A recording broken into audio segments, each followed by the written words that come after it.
Food industry run பண்ணுறவங்க சில இடத்துல வேஸ்டேஜ் கால்குலேஷன் பண்ணக்கூடாது. அது எந்த மாதிரி இடம்னு சொல்கிறேன்னு கேளுங்க. நம்ம ஒன்றும் கடவுள் இல்லைங்க. அப்பப்போ நமக்கும் சில டைம் தப்புகள் நடக்கும். அந்த தப்பு எப்படி நடக்கும்னா, இப்போ எக்ஸாம்பிளுக்கு சொல்கிறேன். ப்ரெட்டோ கேக்கோ ஒழுங்காக வேகாமல் இருக்கலாம். இல்லைன்னா ஓவராக வெந்து லைட்டாக பற்றி போன மாதிரி கூட ஆகலாம். இல்லை உப்பு சர்க்கரை ஏதாவது அதில் சொதப்பல் ஆகலாம்.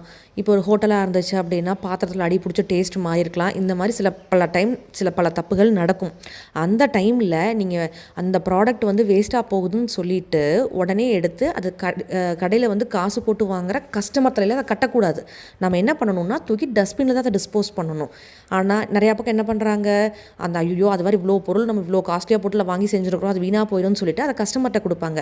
அப்போ திருப்பி அந்த கஸ்டமரு அந்தன்னைக்கு வாங்கிட்டு போயிடுறாங்க தெரியாமல். மறுபடியும் திருப்பி அவங்க நம்ம கடைக்கு வருவாங்களா? வரக்கு வாய்ப்பே இல்லை. ஸோ நல்லா தரமான பொருளை எப்பவுமே கொடுங்க. வேஸ்டேஜ் இந்த மாதிரி இடத்துல வேஸ்டேஜ் கால்குலேஷன் பண்ணாதீங்க.